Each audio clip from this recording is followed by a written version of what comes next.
It's a bummer. Okay, let me talk to you first about the assignment, because that's where I keep running out of time near the end is talk about the assignment. So we're going to talk about that first. So on your narratives, we know that we just finished doing the chain narrative writing activity, and for that you were learning a lot of different strategies to try with narrative writing, and just like a chain letter, you're writing part of it and then passing the story on to someone else. All right, so for the next one, you're writing your own. This is one that's going to go in as an assessment grade, so like the 80% type grades. And for this one, you're going to turn this in on Classroom and on Turnitin. I know that you don't like turning them in both places. At some point, they're supposed to come up with a push to Classroom function where you can turn it in on Turnitin.com and then also, without having to go somewhere else, put it in both places. So they're supposed to be doing that, as soon as it's up and running. I'll let you know when you can do that. Hopefully we can do that this year. So here's how to name it. First letter, period, last name, narrative 19. If you have the same first letter and last name as someone who is also in this class or doing this course, and just use your full name. Okay. So T.Cole, narrative 19. Gotcha? Good? Gotcha. There we go. All right. So it's not due until anytime before midnight on Monday, September 17th. That gives you plenty of time, almost 2 full weeks. You just wrote a story in like 3 days in here. And that's with us teaching. So for sure, you can do it in 12. The difference is, now when we do this on here, I want you to really take those things you learned that you put on that writing reflection sheet. Take those things you learned and then the things that you wanted to learn that you didn't quite learn yet. Work on those and make sure we get them, that you add them into your narrative writing for this. Okay, the first question everyone asks me is, does it have to be a personal narrative? What type of story? No. There's only one restriction to this, or requirement, I guess you could say. The requirement is your story should have something to do with something that you care about. All right, remember we said that you're the senior project this year, and I told you we'd get more into it as the year goes along. All right, we started the year off with what do you care about in your writing. So what do I mean by that? Well, let's say I'll use my example. So my example, what do I care about? Well, I care about helping people. I care about teaching. There's a lot of different, I care about my family, a lot of that. So my story, if my project that I'm going to research all year is on helping people, well, then my story will have something to do with helping people. If my thing is going to be tied to my profession, like, hey, I care about teaching, well, then my story should have something to do with teaching. Doesn't have to be a classroom. Could have been a teachable moment outside of the classroom. All right, does it have to be true? Well, no, but it can be. It can be something that I went through. It can be something that someone else went through. That maybe like where they were taught something and learned it, and I learned the value of teaching. Or maybe a situation that I went through personally where there was a teacher who helped me turn a corner somewhere. And I'll never forget that, and that's one of the reasons I want to go into teaching. All right, so whatever that connection is, it can be real. It also can be, what are our other two types we talked about? What's the next one? It can be nonfiction, or it can be real. It can be what else? What are other types of narrative stories? Yeah, that's a type of what, though? You're right. No, you're right, but that's a type of what, though? If it's nonfiction, when it's real, then it's fiction when it isn't real. So it could be a fictional story. If I tell a fictional story and I know that my thing that I care about this year needs to have something to do with helping people or teaching, there's going to be some type of teachable moment in my story. Maybe one character teaches this other character how to do something, and they use that to change their life in the world, and it shows the power of teaching. So maybe I put that in my story. All right, maybe I want to write a story that happens in a school, and I totally make it up and put it in some place that isn't real because it's going to illustrate my larger point about teaching. Maybe that's what I do. It can just be loosely related to it. Like I said, it could be something that deals with a teacher, but what they learned from it might have nothing to do with my overall message for my whole senior project. Okay, so what's our other one that's missing? You said it can be true, so nonfiction. You said it can be fiction. You can totally make it up. What's kind of in the middle? If it's kind of true, what do we call that? No? So it can be based on true events. She might have said it. She probably did. All right, so it can be based on true events. Remember, you can make up a story that could have taken place around a real event. For example, I could write a story, if I wanted to make my focus helping people, about a fireman on 9/11 who ran into a building. Now, I can make this guy up. I can make up the whole story about what he did to illustrate my larger point. All right, but it's based on something that really happened. All All right, does that make sense? What's that called? Just Based on a true story. There probably is a really fancy smart term, but I'm just fancy. I'm not smart. So, all right. So, oh wait, do I got that backwards? No, I'm fancy and smart. We're good. So that's the assignment, right? I'm not giving you like a page limit right now or like a page target because I don't want you writing toward with the end goal being a rubric or a length. Now, I will give you a rubric to help guide you. It's going to be interactive online, so you have an idea of things to check off. But like, I don't want you doing this activity because you're trying to get a grade because you need it to graduate. Okay? You don't need to do any paper in here to graduate. If that's your only goal, to be honest, it's a lot easier to just boringly go sit in front of a computer and do credit recovery. Like if you're in class, that means that there's something you can get out of being in here. So get something out of this more than just, I got my mandatory grade, now I can leave here and get my diploma. Like get something out of being in class. Because honestly, if that's the case, you can sign up through Springfield online and go downstairs and do that. It's not real exciting. You sit in front of a computer and you just do the stuff you have to do to get your diploma. So it's really boring. It's boring? Yeah, see? So if you're going to be in here and you're going to do this stuff, don't do this stuff simply because you want a grade. All right? Do this stuff because you don't get this free education forever. And when you come in here, I want you to interact with writing and reading and speaking and really get something for you personally out of it. And then if you get a good grade, that's great. But if not, don't make it about the grade. All right, don't make it about the grade. Let's focus on the writing part. All right, and that's what we're going to do. So that being said, are there any questions about this just in general before we talk about what makes good writing and review some of the concepts we've worked on last week? Anything? Or not? No. Yay, nay, maybe? Hey, baby. All right. Okay. All right. Let's talk. Let's talk about what makes a good story. So when we're talking about what makes a good story, what does make a good story? What you think? Plot. Okay. Start up there. And remember, I'm just asking you this question. You do not have to just say stuff that you think I want to hear. I'm asking you, what do you think makes a story good? Good characters. Good characters. What do you mean by good characters?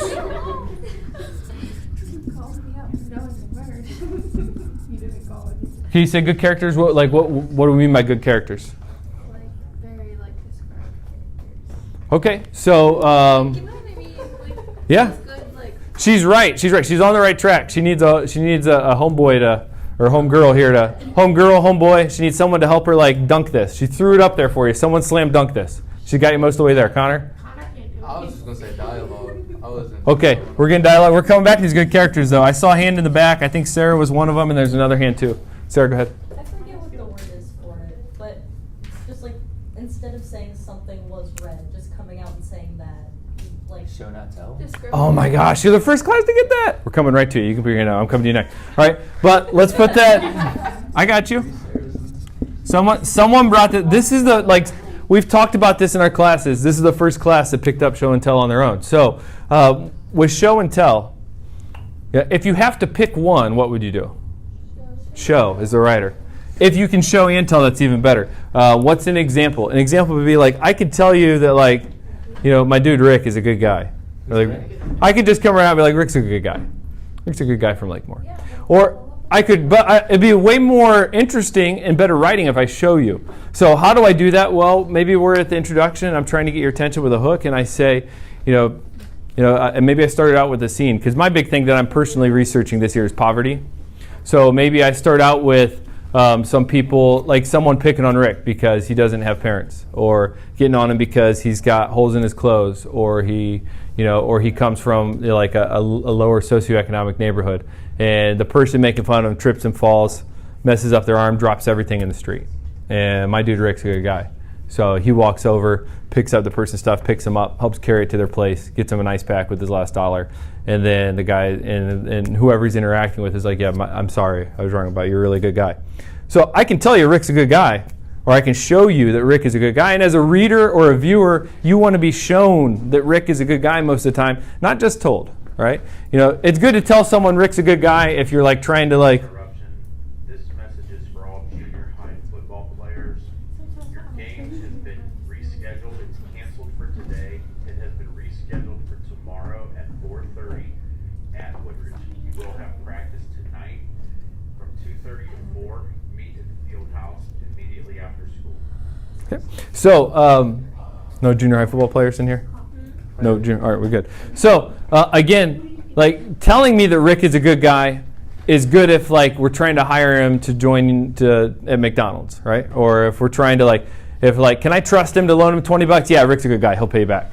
All right. But show me that Rick is a good guy, right? Through your writing. So as a reader, I actually care and I'm interested. I'm invested in my dude Rick. Okay. Got it? Okay. Oh, hold on. I promised her. She's been waiting like 5 minutes. I'm going to be impressed if you even know what you were going to say. I do. When I think good characters, yes, good characterization is good, but I also prefer when they're complex, not super boring. Okay, see, that's what I was talking about. There's the alley-oop. See, there's your home. I told you you need a homegirl to slam dunk it. Like, you put it right up there for it, and there we go. So let's take these good characters, and what you're doing is you're taking us another direction here. So I heard you say, complex. Everything's backwards for you today. I didn't get to finish that coffee. It has sugar in it. So I heard complex. I heard characterization being said. You know, and we know characterization is how we develop characters, what they say, what they do, what they think, how they, you know. Who? Traits. Character traits. Oh, for sure. All right. So those are all things about good characters. What are some other things that make a story good? We've loosely talked about these. Bert? Like when something unexpected happens. I can't, guys, on the sides, I can't hear her if people are talking over her. When something unexpected happens. Yeah. Like, the story is that and how you find it correctly. Let's go with suspense and surprises. Yeah. Suspense. Surprises. Twists. Okay, all of those kind of go together. Yeah, those are good story elements to add. What else do we got? What else makes a good story? Action. A show. I'm glad you said action. What kind of action do you mean? Where are the best places to find that? Because you're going to lead us to some other important stuff. Rising. Oh, we're going to have rising action? Okay, that's good. Short and long. Oh, Connor got it. So, now we're taking off. Connor said short and long. What's the difference between short and long rising action? The long rising action is what? The big main. That's our big end game. Like that's like, hey, this is our main conflict for this story. What are short rising actions? They're like little Someone is jamming out to us here, huh? some little short like conflicts that are easily solved. Yeah, I heard you say conflict, so that's good. Okay. So you brought up conflict. And then you said solve too. We're gonna come back to that. Let's find us an open spot. Okay. So what are our, just in general, two main types of conflict? We can break it down into like 6 things, maybe even 7 if you're fancy, huh? Internal and external.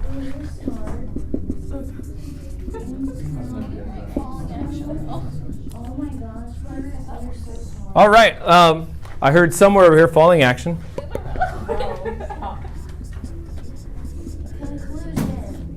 Yes. So what's our fancy word for conclusion at the end? Because we don't resolution. Yeah. How about?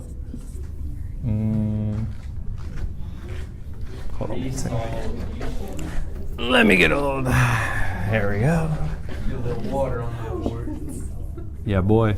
There we go. Okay. No, that's a U for sure. U. Okay. Resolution. Okay. So we have resolution. Huh? Oh, sure. Anything else? Yo. Good themes. Themes, yes. So our themes. Okay, and themes lead us to something else too. Anyone know, like, if there's the theme of a story is More. bang bang. So themes can lead us to a moral. Did somebody like get inside his head? I don't think it's a Like, I'm telling you guys, like, I'm telling you, some of you who like may not be like the typical A+ students, like some of you are very smart and you just don't always bring it out. Yeah. Climax, yeah. And something. Oh, I promise that's a C. Climax.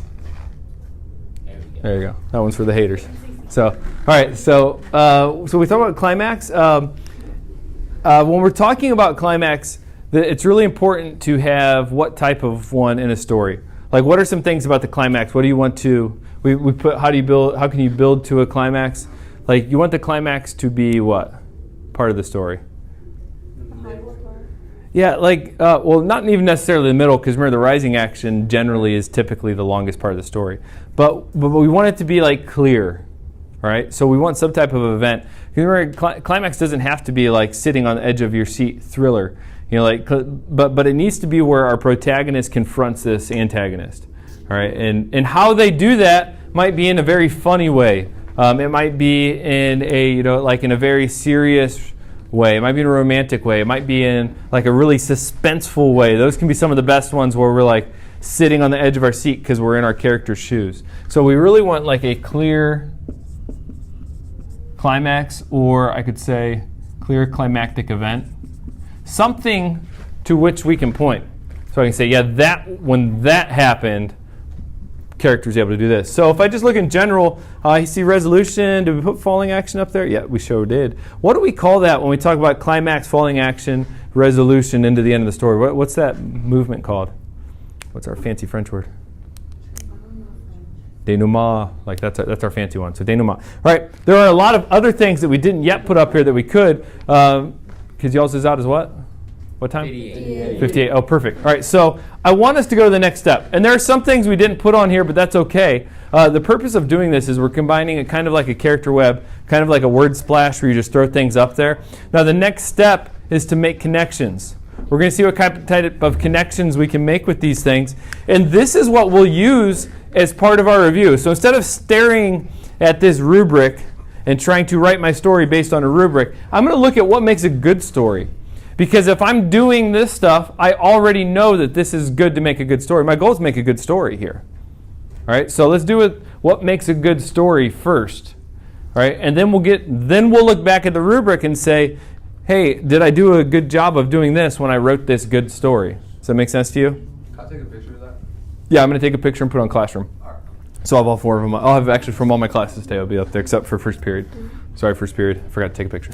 All right. So what of these can we kind of connect together here? What goes together? Okay, I hear plot. I heard rising action. We'll make these red connections. Okay, what else goes with plot and rising action? Okay, conflict maybe. Climax. All right, I heard falling action. And there's one more big one that just in general kind of goes with this. Suspense.